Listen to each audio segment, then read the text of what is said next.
আল্লাহর নবীকে ডাক দে বলে, গো পয়গাম্বর,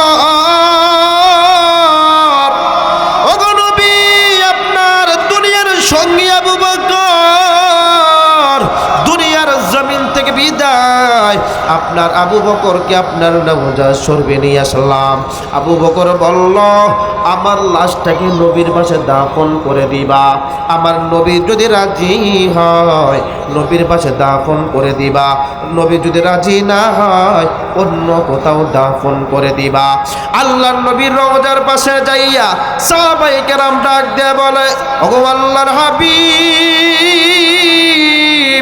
আপনার আবু বকর আপনার দুনিয়ার সাথী, আজ থেকে আবু বকর দুনিয়া থেকে বিদায় হয়ে গেল। পয়গাম্বর, আপনার সামনে নিয়ে আসলাম। ওই পয়গাম্বর, আপনি যদি বলেন আবু বকরকে আপনার সাথে দাফন করা হবে, আর যদি বলেন গো অন্য কোথাও দাফন করা হবে, রওজা শরীফ থেকে আওয়াজ আল্লাহ নবী ডাক দিয়ে বলে, উদখুলুল হাবিবা ইলাল হাবিব। ও সাহাবীরা শুনো, আমার আবু বকর আমার দুনিয়ার জমিনের সাথী ছিল। আমার আবু বকরকে আমি তোমাদেরকে জানাইয়া দেই, আমার আবু বকরকে আজ থেকে আমি মুহাম্মদের রওজা শরীফের সাথী বানাইয়া দাও। ওই আবু বকর কি জানুরে মুমিন, ওই আবু বকরের ব্যাপারে আমার আল্লাহ এই সূরা নাজিল করে দিল। আবু বকরের বিষয় নিয়া আমার আল্লাহ সূরাটা নাজিল করে দিল। মুসলমান ইমানদার, ওই আবু বকর আল্লাহর কাছে দামি একটা মানুষ।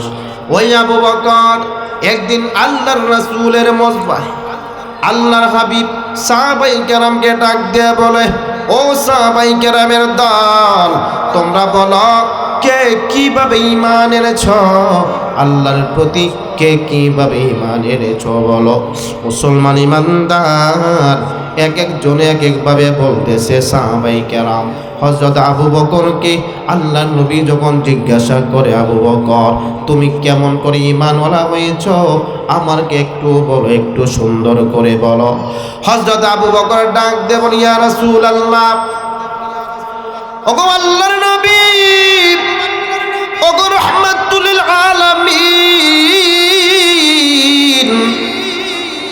আমি আবু বকর আমার মা বাবার প্রিয় সন্তান। আমার মা বাবা ছোট্ট থেকে আমাকে ভালোবাসে, আমি আবু বকরকে আদর করে। একদিন যখন হঠাৎ করে আস্তে আস্তে বড় হইতে লাগলাম, আমার বাবা ডাক দিয়ে বলে, আবু বকর তোমাকে নিয়ে মণ্ডপে যাব। মণ্ডপ চিনেন তো? কথা কয় না, চিনেন না?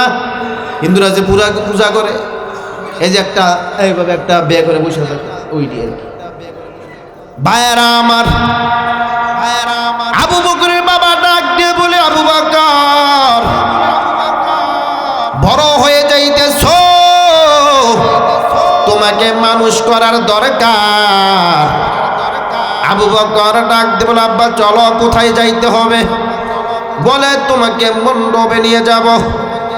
ওরে মুসলমান ইমানদার, আমরা যদি আস্তে আস্তে বড় হই, আমাদের বাবা তো আমাদেরকে মসজিদে নিয়ে যায়, মাদ্রাসায় নিয়ে যায়, আমাদের বাবা আমাদেরকে স্কুলে নিয়ে যায়। কিন্তু আবু বকরের বাবা আবু বকরকে মণ্ডপে নিয়ে গেল। মণ্ডপে নেওয়ার পর আবু বকরকে ডাক দিয়ে বলে, আবু বকর এখানে অনেকগুলো মাবুদ আছে, এই মাবুদের কাছে যা বলো মাবুদ তাই শোনে। নাউজুবিল্লাহ। আমাদের মাবুদকে আরো জোরে গান মিয়া, আল্লাহু লা ইলাহা ইল্লা হুয়াল হাইয়ুল কাইয়্যুম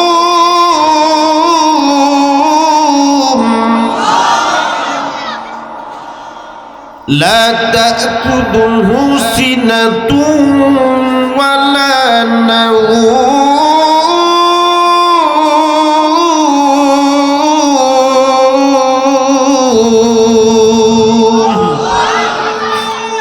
ভাইয়েরা আমার, আমাদের মাবুদ হলেন একজন,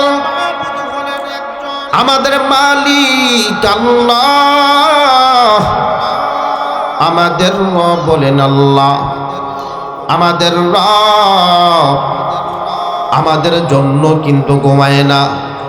আল্লাহর ছেলে নাই, আল্লাহর মেয়ে নাই, আল্লাহর বিবি নাই, আল্লাহর মা নাই, আল্লাহর বাবা নাই, আমরাই হলাম আল্লাহর আপন। কথা ঠিক কিনা? আরো জোরে কন। মুসলমান ভাইয়েরা রে আমার, লা তাখুযুহু সিনাতুন ওয়ালা নাগুম, আল্লাহ ঘুমায় না রে মুমিন। আল্লাহ কেন ঘুমায় না? মুসা আলাইহিস সালাতু ওয়াস সালাম জননী কদর পয়গম্বর, পাগলা একজন পয়গম্বর। আমার ভাইয়েরা ওই তুর পাহাড়ে যাইয়া আল্লাহ রাব্বুল আলামিনকে ডাক দে বলে, ওগো মালিক তুমি কেন ঘুমাও না? আমি মুসার জানতে ইচ্ছা হয়। আমার আল্লাহ জানাইয়া দেয়, এ মুসা আমি আল্লাহর ঘুম নাই, আমি আল্লাহর কোনো নিদ্রা নাই, আমি আল্লাহ তোদের কারণে ঘুমাই না। এবার মুসা আলাইহিস সালাতু ওয়াস সালাম ডাক দে বলে, মালিক এত সহজ সরল কথা শুনতে চাই না, তুমি কেন ঘুমাও না? জবাব চাই, জবাব দাও। আমার আল্লাহ জানাইয়া দেয়, ওরে মুসা আমার এই কথাটা যদি তোমার বুঝতে হয় তাহলে তুমি শোনো, দুই হাতে 2 গ্লাস পানি নিয়ে দাঁড়াইয়া যাও। হে পয়গম্বর তুমি সারা রাত দাঁড়িয়ে থাকবা, তুমি কিন্তু ঘুমাইবা না। ভাইয়েরা আমার, মুসা আলাইহিস সালাতু ওয়াস সালাম 2 হাতে 2 গ্লাস পানি নিয়ে দাঁড়াইয়া যায়। হঠাৎ করে আল্লাহর পয়গম্বর মুসার ঘুম চলে আসলো, হাত থেকে গ্লাসগুলো জমিনে পড়ে ভেঙে গেল। আমার আল্লাহ ডাক দে বলে, মুসা এখন কেন তোমার ঘুম ভেঙে গেল? তোমার গ্লাসগুলো কেন ভেঙে গেল? এমন সময় মুসা ডাক দে বলে, আল্লাহ হঠাৎ করে আমার ঘুম চলে আসলো, হঠাৎ করে হাত থেকে জমিনে গ্লাসগুলো পড়ে ভেঙে যায়। আমার আল্লাহ জানাইয়া দেয়, ওরে মুসা মাত্র 2টা গ্লাস তোমার হাতে দিলাম, এই গ্লাসের বারগুলো সহ্য করতে পারলা না, তোমার ঘুম চলে আসলো, গ্লাসগুলো ভেঙে চুরমার করে দিলা। হে মুসা শুনে নেও, আমি আল্লাহ কেন ঘুমাই না? আমি আল্লাহ যদি ঘুমাইয়া যাই তামাম পৃথিবীটা তোমার গ্লাসের মতো ভেঙে চুরমার হয়ে যাবে। আমার বান্দা রাত্র যখন গভীর হবে, আমার বান্দার পেটের ব্যথা হবে, আমার বান্দা শরীরের যন্ত্রণা হবে, আমি আল্লাহ যদি ঘুমাইয়া যাই, আমার বান্দা যদি রাতে ডাক দেয়, আমি আল্লাহ কেমন করে সাড়া দেব? ওরে মুসা শুনে নেও, আমি আল্লাহ 24 ঘন্টা তোমাদেরকে পাহারা দেই, এর জন্য আমি মাবুদ 24 ঘন্টা ঘুমাই না। উনি হলেন আমাদের মাবুদ। কে? ভাইয়েরা আমার, হযরত আবু বকর, ওই মূল নবী যাওয়ার পর আবু বকর বাবা ডাক দিয়ে বলে, আবু বকর এইটা হলো তোমার মাবুদ, এইটা হলো তোমার খোদা, এইটা হলো তোমার আল্লাহ, ওকে বলো তোমাকে খাবার দিতে, ওকে বলো তোমার তাকদীর ভালো করে দিতে, তুমি সব বলবা। এইটা হলো তোমার মাবুদ আবু বকর। আবু বকরকে এই কথা বলার পর হযরত আবু বকর মাবুদের সামনে যাইয়া বলে, ওরে খোদা সাহেব আমার পেটে বড় ক্ষুধা যন্ত্রণা, আমাকে খাবার দাও। খোদা কথা বলতে পারে না। হযরত আবু বকর হাতের মধ্যে একটা ইটা নিল, ইটা নেওয়ার পর আবু বকর ডাক দিয়ে বলে, আমাকে খাবার দে, আমাকে খাবার দে। খাবার দিতে পারে না। শক্তি আছে দেওয়া? আর জোরে কোন আছে? ভাইয়েরা আমার, দিতে পারে না। হযরত আবু বকর নবীকে ডাক দিয়ে বলে, নবী গো, এই মাবুদের কাছে খাবার চাইলাম, আমাকে খাবার দিতে পারে না, কথাও বলতে পারে না, লড়াচড়াও করতে পারে না। তখন হাতের মধ্যে একটা ইটা নিলাম, ইটা নেওয়ার পর ওই বেয়াদব খুদার গাড়ের মধ্যে একটা ইটা মেরে দিলাম। আল্লাহর নবী মুসকে হাসি দিয়া উঠল। আল্লাহর নবী আবার ডাক দিয়ে বলে, তারপর আবু বকর কি হয়েছে? এই কথা শোনার পর আবু বকর ডাক দিয়ে বলে, গো আল্লাহর পয়গাম্বর, আমি যখন ইটা দিয়া মাথার মধ্যে মারলাম, ওই খুদার মাথাটা দেহ থেকে আলাদা হয়ে গেল। সবাই এদিক তাকান, এদিক তাকান। দেহ থেকে খুদার মাথা আলাদা হয়ে গেল। পুরা মণ্ডপে হইচই পড়ে গেল। হইচই পড়ার পর সব মানুষগুলো জমাট হয়ে গেল। সন্তান কি দূরে বাড়িতে নিয়ে গেল। নিয়ে যাওয়ার পর বাড়িতে যাই আবু বকরের মাকে ডাক দিয়ে বলে, আবু বকরের মা, আজ তোমার সন্তান আবু বকর মণ্ডপের ভিতরে যাইয়া গ্যাঞ্জাম লাগিয়ে দিল, একটা গ্যাঞ্জাম লাগিয়ে দিল। আবু বকরের মা ডাক দিয়ে বলে, আমার সন্তান কি গ্যাঞ্জাম করেছে? আবু বকরের বাবা ডাক দিয়ে বলে, শুনো, তোমার সন্তান মণ্ডপের ভিতরে যাইয়া খোদার উপর আক্রমণ করেছে, মূর্তিগুলো ভেঙে চুরমার করে দিল। আবু বকরের প্রতি পুরা এলাকার মানুষগুলো ক্ষিপ্ত হয়ে গেল।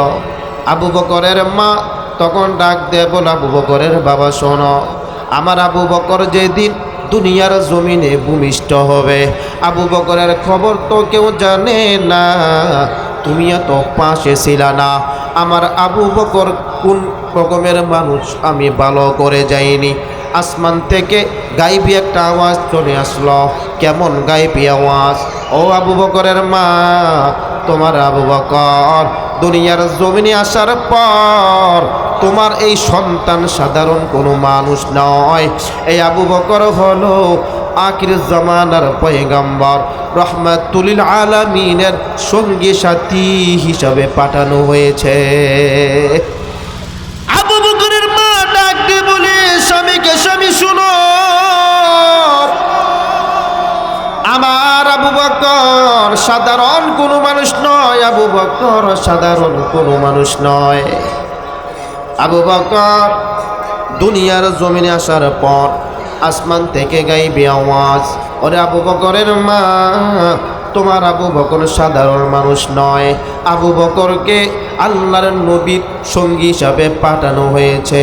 দুনিয়াতেও আবু বকর আল্লাহর নবীর সঙ্গী, আখিরাতেও সঙ্গী। ঠিক কিনা বলেন? আল্লাহর হাবিব রাহমাতুল আলামিনের সঙ্গী ছিলেন আবু বকর। দুনিয়ার সঙ্গী, দুনিয়ার সঙ্গী মানে গারে চূড়ার সঙ্গী, আবার আখেরাতেরও সঙ্গী। আখেরাতের সঙ্গী হলো রওজা শরীফের সঙ্গী। মুসলমান ইমানদার হযরত আবু বকর দুনিয়ার জমিনে ছিলেন দামি, আবার আখেরাতেও দামি। আল্লাহর হাবিব জানাইয়া দেয়, ও দুনিয়ার মানুষেরা শোনো, আমার আবু বকরের এত দাম, আমার আবু বকরের এত দাম, দুনিয়ার জমিনে আমার সঙ্গী হয়ে গেল। আবার আখিরাতের বেলায়ও দেখা যায় হযরত আবু বকর যখন বিদায় হয়ে যায়, হযরত আবু বকরের লাশকে আল্লাহর নবীর রওজা শরীফে নেওয়া হলো। আল্লাহর নবীকে ডাক দিয়ে বলে, গো পয়গম্বর, ও গো নবী, আপনার দুনিয়ার সঙ্গী আবু বকর দুনিয়ার জমিন থেকে বিদায়, আপনার আবু বকরকে আপনার রওজা শরীফে নিয়ে আসলাম। আবু বকর বলল, আমার লাশটাকে নবীর পাশে দাফন করে দিবা। আমার নবী যদি রাজি হয়, নবীর পাশে দাফন করে দিবা। নবী যদি রাজি না হয়, অন্য কোথাও দাফন করে দিবা। আল্লাহর নবীর রওজার পাশে যাইয়া সাহাবায়ে কেরাম ডাক দিয়ে বলে, ওগো আল্লাহর হাবিব,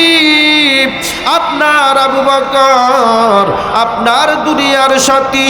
আজ থেকে আবু বকর দুনিয়া থেকে বিদায় হয়ে গেল। পয়গম্বর আপনার সামনে নিয়ে আসলাম।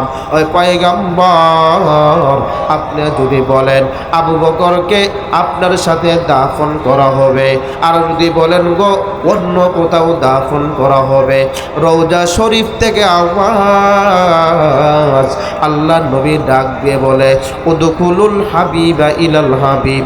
ও সাহাবীরা শোনো, আমার আবু বকর আমার দুনিয়ার জমিনের সাথী ছিল। আমার আবু বকরকে আমি তোমাদেরকে জানাইয়া দেই, আমার আবু বকরকে আজ থেকে আমি মুহাম্মদের রওজা শরীফের সাথী বানাইয়া দাও। আবু বকর রাসূলের পাশে শুয়ে পড়লেন। ভাইয়েরা আমার, সেই আবু বকরের বেলায় এই পবিত্র কোরআনের সূরাতুল আসর নাজিল হয়েছে। বলবো কিছু, আরো জোরে কর। সেই আবু বকরের বেলায় পবিত্র কোরআনের সূরাতুল আসর নাজিল হলো। মুসলমান ইমানদার, সূরাতুল আসর যখন নাজিল হলো এর মধ্যে কোনো কারণ আছে না নাই? হযরত আবু বকর একজন বেঈমানের সাথে প্রথমত ব্যবসা করেছিল। মুমিন কারণ মুমিন তো মুমিন হয়, বেঈমান তো বেঈমানই হয়।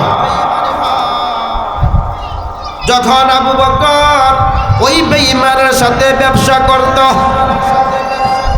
ওই বেঈমান হঠাৎ করে একদিন আবু বকরের সাথে দ্বন্দ্ব হয়ে গেল। আবু বকর ওই বেঈমানটাকে ডাক দিয়ে বলে না না, তোর সাথে আমি আর কোনো ব্যবসা করব না, পার্টনারের ব্যবসা বাদ দিলাম, আমি এখন চলে গেলাম, তোর দিকে তুই যা, আমার দিকে আমি গেলাম।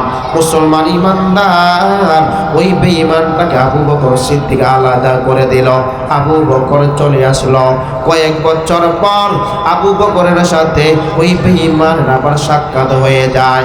ওই বেঈমানটা ডাক দিয়ে বলে ভাই আবু বকর, তুমি মুসলমান, তুমি ইমানদার, আমি বেঈমান। ওরে আবু বকর, একসাথে ব্যবসা করেছি, একসাথে উঠা বরাক বসা করেছি, এখন বলো তুমি কোন হালতে আছো, তোমার ব্যবসার কি অবস্থা, বলো লাভ কেমন, লস কেমন? আবু বকর ডাক দিয়ে বলে আমি অনেক লাভবান, আমি অনেক লাভবান। ওই বেঈমানটা ডাক দিয়ে বলে তুমি কেমন লাভবান? ওই বেঈমান ডাক দিয়ে বলে আবু বকর, একসাথে যখন ব্যবসা করেছিলাম কত ভালো ছিলাম, তুমিও লাভবান ছিলাম, আমিও লাভবান ছিলাম, এবার বলো তুমি লাভবান হয়েছো? আবু বকর বলে হ্যাঁ আমি লাভবান হয়েছি। ওই বেঈমান বলে 40,000 দিরহাম করে এরা পার্টনারে ব্যবসা করেছিল। ওই বেঈমান ডাক দিয়ে বলে আবু বকর 40,000 দিরহাম করে ব্যবসা করেছিলাম, এখন আমি অনেক লাভবান, তুমি কেমন লাভবান বলো? আবু বকর ডাক দিয়ে বলে না, আমার কাছে 40,000 দিরহাম নাই, আমার কাছে মাত্র 6,000 দিরহাম আছে। ওই লোকটা ডাক দিয়ে বলে আবু বকর তুমি তো ক্ষতিগ্রস্ত হয়ে গেলা, এক আল্লাহর ইবাদত করে কি করলা, এক আল্লাহর ইবাদত করে কি করলা, তুমি বড় ক্ষতিগ্রস্ত হয়ে গেলা। আমি মূর্তি পূজা করি, আমি তো ভালো, আমার ব্যবসা বড় ভালো, আমার দিনকাল বড় ভালো, আমি আরাম আয়েশে জিন্দেগি কাটাই, আর তুমি এক আল্লাহর ইবাদত করো, তুমি তো ধ্বংস হয়ে গেলা, তোমার ব্যবসাও শেষ, তুমিও ক্ষতিগ্রস্ত হয়ে গেলা। ভাইয়েরা আমার, এই সমাজের ভিতরে অনেক সুন্দর গুস্তুর হারামখোর বেনামাজি, যারা নামাজি তাদেরকে ডাক দিয়া কয় 5 ওয়াক্ত নামাজ পড়ে কি করলা, তুমি তো দিনের দিন গরিব হয়ে যাইতেছ, ঠিক কিনা? কয়নি? ডাক দিয়া বলে তুমি তো হালাল খাও, হালাল খাইয়া কি করলা? ধ্বংস হয়ে গেলা। তুমি তো 5 ওয়াক্ত নামাজ পড়ো, তারপরও তোমার কোনো ফায়দা হয় না। তুমি 5 ওয়াক্ত নামাজ পড়ো ইমানদার, তোমার ঘরের অশান্তি দূর হয় না। ওই লোকটা ডাক দিয়ে বলে, বেনামাজি ডাক দিয়ে বলে, আমি তো নামাজ রোজার দাঁড়াদারি না, আমার কোনোদিন সমস্যা হয় না, আমার ঠান্ডাও ধরে না, আমার ব্যবসা বড় ভালো, আমি কোনো অসুবিধার মধ্যে নাই। তুমি নামাজ পড়ো, মসজিদে তাকবীরওয়ালার সাথে জামাত পড়ো, তোমার অশান্তি শেষ হয় না। এমন লোক সমাজে আছে না নাই? জোরে কোন আছে না নাই? হুবাহু ওই লোকটা ডাকতে বলে, ভাই আবু বকর, এক আল্লাহর ইবাদত করে কি করলাম? তোমার ব্যবসায় বড় ক্ষতি হয়ে গেল। আমি তো মূর্তি পূজা করি, এক আল্লাহর দাঁড়াদারি না, আমার ব্যবসা বড় ভালো, আমিও ভালো। হে আবু বকর, আমি তোমার থেকে বড় ভালোবাসি। আবু বকর ডাকতে বলে, জানে না তুমি কি বিষয় বুঝাইতেছো, আমি তো বুঝতেই পারলাম না। আমি আবু বকর দুনিয়ার কোনো হিসাব কিতাব মিলাইলাম না, আমার হিসাব হলো আখিরাতের দিকে। আমার যত সম্পদ আমি আল্লাহর রাস্তায় খরচ করে দিয়েছি। ভাইয়েরা আমার, দানের বেলায় সবচেয়ে আগে আবু বকর।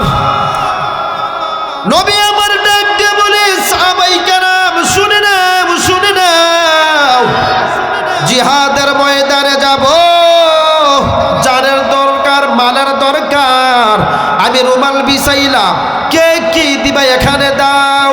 সাহাবায়ে কেরাম হযরত ওমর রাদিয়াল্লাহু তাআলা আনহু সম্পদ আইনা রাসূলের রুমালের মধ্যে রাখলেন। আল্লাহ নবী ডাক দিয়ে বলে, ওরে ওমর, এই সম্পদগুলো তুমি এনেছো? বলে হ্যাঁ। ঘরে কিছু রেখে আসছো? বলে হ্যাঁ। ওগো আল্লাহর নবী, ঘরে অর্ধেক সম্পদ রেখে আসলাম, অর্ধেক নিয়ে আসলাম। ভাইয়েরা আমার, হযরত ওসমান গনি রাদিয়াল্লাহু তাআলা আনহু রুমালের মধ্যে সম্পদ দেয়। আল্লাহর নবী ডাক দেয়, বলে ওসমান, বাড়িতে কিছু রেখে আসছো কিনা? বলে হ্যাঁ। ওগো আল্লাহর নবী, অর্ধেক বাড়িতে রেখে আসলাম, অর্ধেক এখানে রেখে দিলাম। হযরত আলী গরিব মানুষ, রুমালের মধ্যে সম্পদ দেয়। আল্লাহর নবী ডাক দেয়, বলে ওরে আলী, বাড়িতে সম্পদ আছে কিনা? বলে হ্যাঁ, আমার যতটুকু সম্পদ আছে পয়গম্বর, বাড়িতে কিছু রেখে আসলাম, আর আল্লাহর রাস্তায় এই রুমালে কিছু দিলাম। হযরত আবু বকর কিছুক্ষণ পর আল্লাহর নবীর সামনে আসলেন, রুমালের মধ্যে সম্পদগুলো দিলেন। শুধু তা না, কিছু ছাই পর্যন্ত নিয়া রুমালে দিলেন। আল্লাহর নবী ডাক দিয়ে বলে, হে আবু বকর, বাড়িতে কি রেখে আসছো? ছাইগুলো কেন নিয়ে আসলা? ছাই দিয়া কি হবে? ভাইয়েরা আমার, হযরত আবু বকর ডাক দিয়ে বলে, পয়গম্বর, আমার বাড়িতে কোনো কিছু নাই গো নবী, আমার বাড়ি খালি বাল্লি, কিছুই নাই, সব আপনার কদমে কুরবানি করে দিলাম, আমার ঘরে কোনো সম্পদ নাই, সব সম্পদ নিয়ে আসলাম, সব সম্পদ নিয়ে আসলাম, আল্লাহর রাস্তায় বিলীন করে দেব। ভাইয়েরা আমার, আল্লাহর নবী ডাক দিয়ে বলে, আবু বকর, চূড়ার ছাই কেন নিয়ে আসলা? আবু বকর বলে, নবী গো, যখন জিহাদের ময়দানে যুদ্ধ করব, মুসলমানদের শরীর থেকে যদি রক্ত পড়ে যায়, কেটে যায়, এই ছাইগুলো দিয়া মুসলমানের শরীরের রক্ত বন্ধ করে দেব। সুবহানাল্লাহ। ভাইয়েরা আমার, ওয়াল আসর, সময়ের শপথ করে আল্লাহ পাক বলেন, ইন্নাল ইনসানা লাফি খুসর, দুনিয়ার সব মানুষ ক্ষতিগ্রস্ত। দুনিয়ার সব, জোরকম, সব মানুষ ক্ষতিগ্রস্ত। তার কথাটা সে বলেছে, আবু বকর, তুমি তো ক্ষতিগ্রস্ত হয়ে গেলা। তার মানে এইটা নয় যে সব ক্ষতিগ্রস্ত। আল্লাহ পাক তো বলেছেনই সব ক্ষতিগ্রস্ত, 4 শ্রেণীর লোক ছাড়া।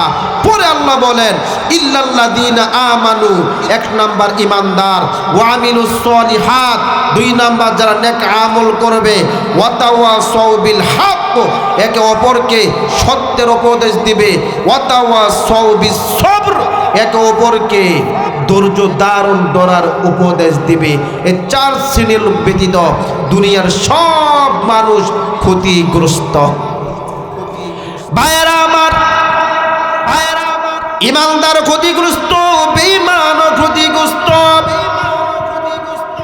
যারা মুমিন এরাও ক্ষতিগ্রস্ত, যারা হিন্দু এরাও ক্ষতিগ্রস্ত, যারা বেঈমান এরাও ক্ষতিগ্রস্ত, যারা আল্লাহওয়ালা মুমিন হয় এরাও ক্ষতিগ্রস্ত।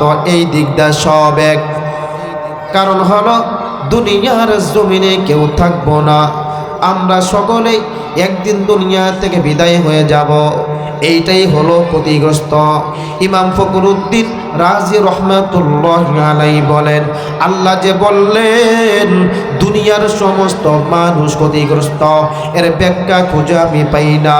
হঠাৎ করে আমি একটা রাস্তা দিয়া গল্লি দিয়া কোথাও যাইতেছিলাম, যাওয়ার পর একজন আল্লাহর গোলাম ওই গল্লি থেকে চিৎকারের আওয়াজ শোনা যায়, আমাকে বাঁচাও, আমাকে বাঁচাও, আমি বড় ক্ষতিগ্রস্ত হয়ে গেলাম।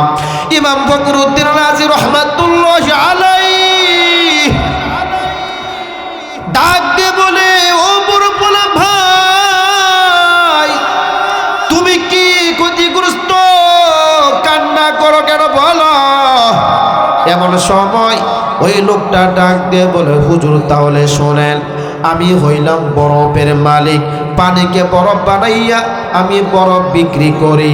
আমার বরফটা কেউ আমার কাছ থেকে নিতে চায় না, আমি ব্যবসা লস হয়ে যাইতেছে।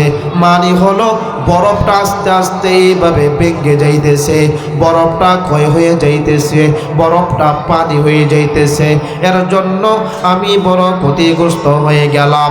মুসলমান ইমানদার ইমাম ফখরুদ্দীন রাজি রহমাতুল্লাহ আলাইহি দুনিয়ার মানুষকে জানাইয়া দেয়, পরে দুনিয়ার মানুষেরা যে মুমিন, মুমিনও ক্ষতিগ্রস্ত মানে মরে যাবে। যারা বেঈমান, বেঈমানও ক্ষতিগ্রস্ত মরে যাবে। যারা টাকাওয়ালা, টাকাওয়ালাও ক্ষতিগ্রস্ত মরে যাবে। যারা গরিব এরাও ক্ষতিগ্রস্ত মরে যাবে। এদিকটা সব হলো এক, কিন্তু বেঈমানের ক্ষতিগ্রস্ত আর আল্লাহওয়ালার ক্ষতিগ্রস্ত এক হতে পারে না। ঠিক কিনা বলে? এ পারগান্ডারিয়ার মুসলমান, ওরে যুবক, ও পর্দারানের মা, শুনো, বিক্রমপুরের জমিনে দেখা যায় আলু বোনা, আলু আসেনি, চিনেন না? আলু কথা কয় না, আলু চিনেন না? আরে মিয়া, এই বছর আলুর যে দাম যারা রাখছে বাম্পা, হ্যাঁ, এই আলু বাজার থেকে কিনে আনে। আলু ধরেন একজন আলু কিনে আনছে, আনার পর 1 কেজি আলু তো 5টা পড়ছে পচা। এই পচা আলু নিয়ে খুব টেনশন, বিবি স্বামীকে বকতাছে, তুমি যা বাজার করো তোমাকে আর বাজারও পাঠানো যাইব না, বাজার এখন থেকে আমি করো। আসলে তো বাজার এরাই করে, ঠিক কিনা? পারগান্ডারে কয়জন পুরুষ আছে বাজার করে? বেশিরভাগ মহিলারা যায়, ওদিকে সব মহিলা বাজারে। যদিও আমাদের আফিস মাঠের মহিলারা ভালো, এরা ভালো আছে, এরা যায় না। অন্য অন্য এলাকার কথা কইতেছে, বুঝলেন না? তো কি পচা পচা আলু নিয়ে 1 কেজি আলু আনছের মধ্যে 5টাই পচা। কাউ কাউ শুরু করছে এই পচা আলু ফালাইয়া দেয়, এটা কোনো কাজে লাগে না। কাজে লাগে? জোরে কোন কাজে লাগে? লাগে না। ওই বিক্রমপুরের যে আলুটা জমিনে বনে, 1 মণ আলু বনে, ওই আলুটা পইচা গইলা মাটির সাথে মিশা একেবারে নষ্ট হয়ে যায়, ঠিক কিনা বলেন? কিন্তু ওই পচা এই পচা পার্থক্য আছে।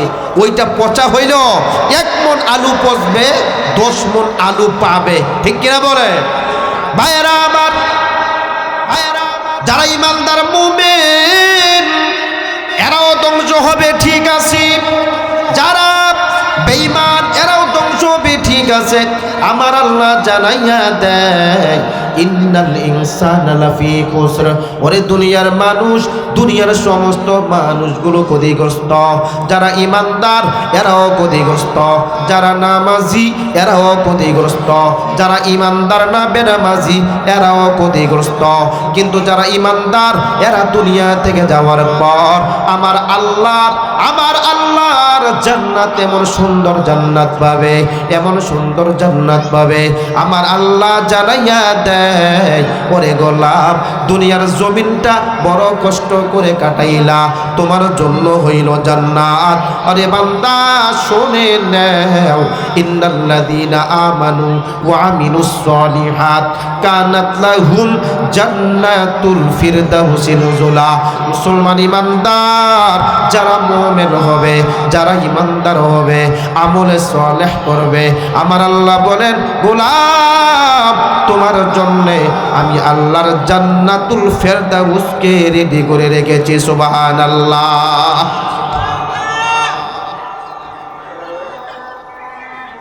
কারের জায়গা আজান দেয়, কত যন্ত্রণা। যারা ঈমান আনবে, ওয়া আমিলুস সলিহাত, নেক আমল করবে। 2 নাম্বার, তো ঈমানদার দুনিয়াতে থাকা অবস্থায় ঈমানের যে একটা দাম, সম্মান, মান, এইটা বুঝে না। দুনিয়া থেকে যাওয়ার পরে ওই জিনিসটা বুঝে আসবে। একটা এক্সাম্পল দিয়ে বলবো, এই যে আমাদের দেশে ঢাকা, আমাদের দেশে এটাকে কুনিজাল বলে, কুনিজাল, কুনিজাল। আর ঢাকা কি বলে ওই ভাই? আচ্ছা যাই হোক বলে আর কি, যেভাবে সরাই দেয়। তো এইটা এক গরিব জেলে, সারাদিন ঘরে খাবার নাই, বিবি চিৎকার করে, মা চিৎকার করে, সন্তানেরা চিৎকার করে, ঘরে খাবার নাই, কিছু নাই, যাও জাল নিয়ে জমি নিয়ে নদীতে যাও। হে করছি জাল নিয়ে নদীতে বাইরেস। ভাইয়েরা আমার, ওই জেলে ভাই জাল নিয়ে চলে গেল বুড়ি গঙ্গা নদীতে। যাওয়ার পর আল্লাহর বান্দা যখন নদীর মধ্যে জালটা ফেলে দেয়, সকালবেলা সন্ধ্যা পর্যন্ত একটা মাছও পায় না। ওরে মুমিন, ওই যুবক আল্লাহর গোলাম এবার নৌকাটা কি রাস্তায় বিরাইয়া 2 রাকাত নামাজ আদায় করলো। আর মালিক আল্লাহর কাছে দোয়া করে, আল্লাহ সকাল থেকে সন্ধ্যা পর্যন্ত নদীতে জাল ফেলাইলাম, একটা মাছও পাইলাম না রে আল্লাহ। ঘরে খাবার নাই, ঘরে চাউল নাই, ডাউল নাই, মাছ তরকারি নাই। মা বাবা কান্দে, আমার সন্তানগুলো কান্না করে, আল্লাহ তাদের রিজিকের ব্যবস্থা করে দাও, তাদের রিজিকের ব্যবস্থা করে দাও। ওই আল্লাহর গোলাম যখন নদীতে যাইয়া জালটা ফেলে দেয়, নামাজ পড়ার পর সারাদিন আল্লাহর বান্দা একটা মাছও পায় নাই। হঠাৎ করে জাল টান দেয়, আল্লাহর বান্দা যখন জাল টান দেয়, কেমন যেন দেখা যায় ওই জালের ভিতরে একটা বারবার মনে হয়। আল্লাহু আকবার। ভাইয়েরা আমার, ওই যুবক জেলে এবার ডাক দিয়ে বলে, মালিক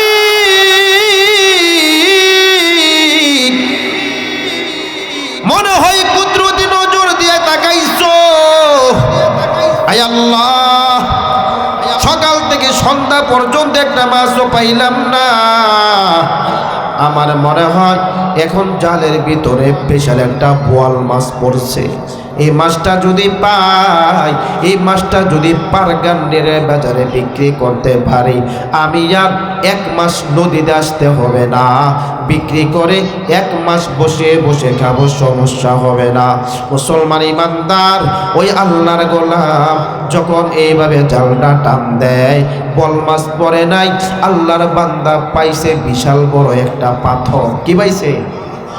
জোরে কর। ওই আল্লাহর গোলামের মনটা বড় খারাপ, ডাক দিয়ে বলে, ওরে মালিক ভেবেছিলাম বল মাছ দিছ, না না মাছ তো দেও নাই, দিছ একটা পাথর। তার বড় ইমানদার, তুমি দিয়া খুশি, আমিও নিয়ে খুশি। ওই পাথরটা মাথায় নেওয়ার পর আল্লাহর বান্দা সাথে সাথে বাড়িতে চলে গেল। শ্যাওলা যুক্ত একটা পাথর, ওই পাথরটা আল্লাহর বান্দায় বাড়িতে নিয়া বাঙ্গাগর পিরার মধ্যে এইটা এভাবে ফেলে দিল। বিবি ডাক দিয়ে বলে, মাছ কোথায়? বলে মাছ নাই।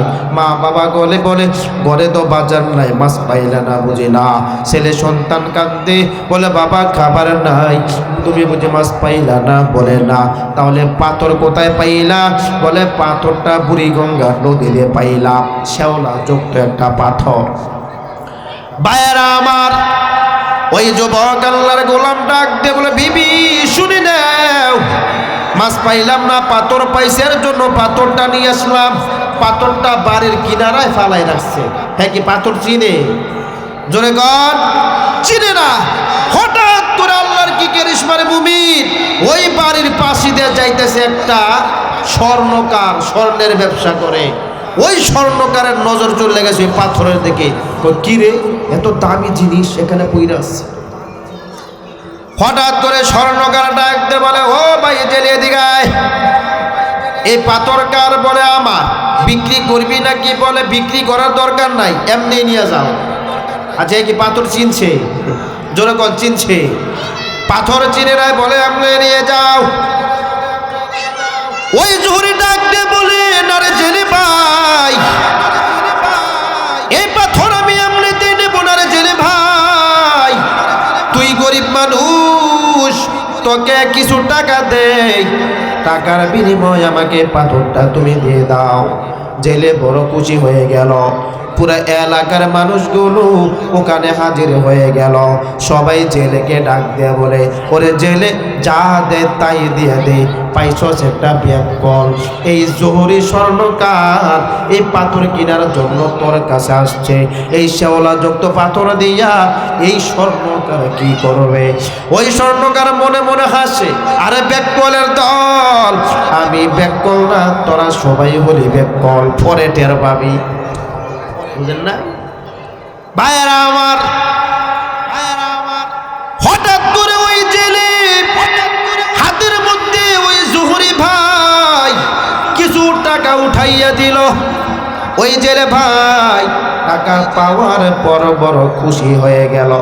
আর ডাক দিয়ে বলেন, আল্লাহ, মাছ যদি পাইতাম, মাছ বিক্রি করে তো টাকা পাইতাম না, একটা পাথর বিক্রি করে যে টাকা পাইলাম। এমন সময় ওই জহুরি স্বর্ণকার ডাক দিয়ে বলে, জেলে ভাই শোনো, ও জেলে ভাই শোনো, তুমি হইলা জানলা মানুষ, কোন মাছটা ভালো কোনটা খারাপ, কোনটা পচা কোনটা ভালো, তুমি এইটা ভালো বুঝো। আর আমি হইলাম স্বর্ণকার, কোন স্বর্ণটা ভালো কোন পাথরটা ভালো আমি এইটা ভালো বুঝি। বলে জেলে ভাই, তুমি মনে করেছ এই পাথর দিয়া বুঝি পদ্মা সেতু বানাই? না না, তুমি মনে করেছ এই পাথর দিয়া বুঝি যমুনা সেতু বানায়? না না। ওরে জেলে ভাই, এই পাথরটা কিন্তু সাধারণ পাথর নয়, এই পাথরের নাম হলো পরশ পাথর। ভাইয়েরা আমার, ওই জেলে মগার গোরের মগা পাথর বিক্রি করার পর এবার ডাক দিয়ে বলে, মালিক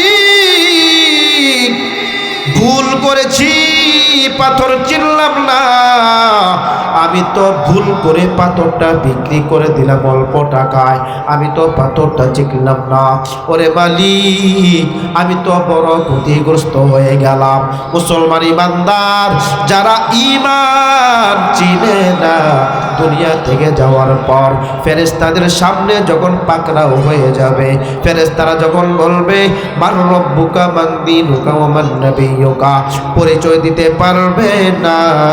যখন ফেরেশতাদের আদালতে ধরায় পড়বে, আল্লাহর আদালতে ধরায় পড়বে, তখন বুঝবি যারা ইমানদার ছিল না, দুনিয়ার জমিন ইমানের কত দাম। তখন মাথায় থাপড়াবে, হায় রে হায়, দুনিয়ার মধ্যে যদি ইমানটাকে মজবুত করতাম, আজকে এই কবরের জগতে এত কষ্ট হতো না। ঠিক কিনা বলে ভাইয়েরা আমার? দুই নাম্বার হলো নেক আমল। এক নাম্বার হলো ঈমান, দুই নাম্বার হলো নেক আমল। ওরে মুসলমান ভাই, নেক আমল নিয়ে কবরে যাইতে হবে। নেক আমল না নিয়ে যদি কবরে যাও, অবস্থা বড় খারাপ, অবস্থা বড় ভয়ঙ্কর। দুনিয়ার জমিনে আমার আল্লাহ আপনাকে ছাড় দিল, আল্লাহ কিন্তু ছেড়ে দিবে না। নেক আমল না নিয়ে যদি কবরে যাও, অবস্থা বড় খারাপ হয়ে যাবে। মুসলমান ইমানদার, আল্লাহর আদালতে কি জবাব দিবা? আল্লাহ বলেন, ইয়া আইয়ুহাল ইনসানু মা গররাকা বিরাব্বিকাল কারীম।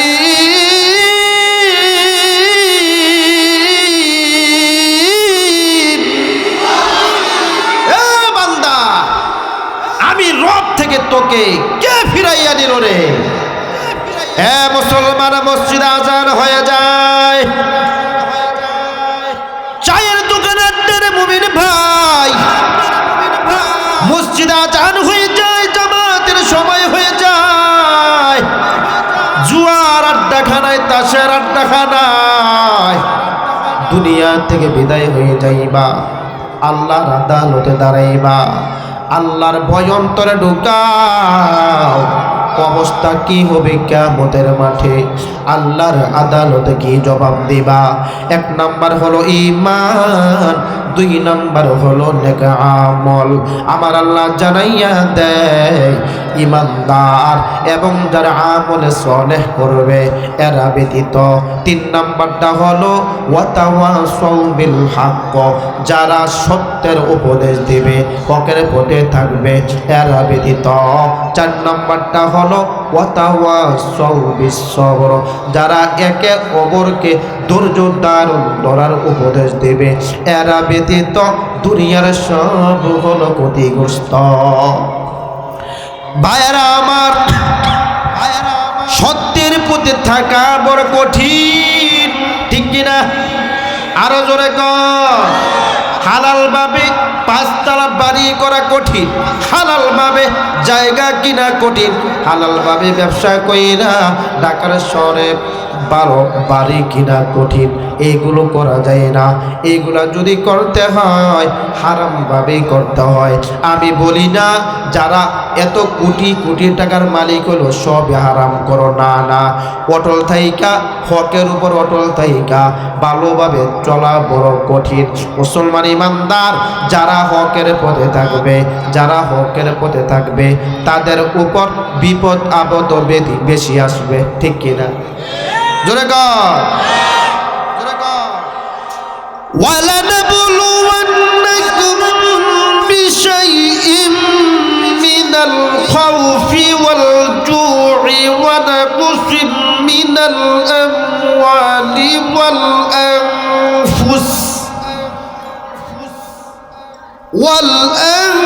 وَالْأَنفُسِ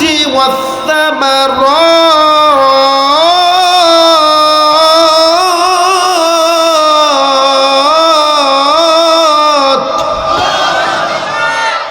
وبشر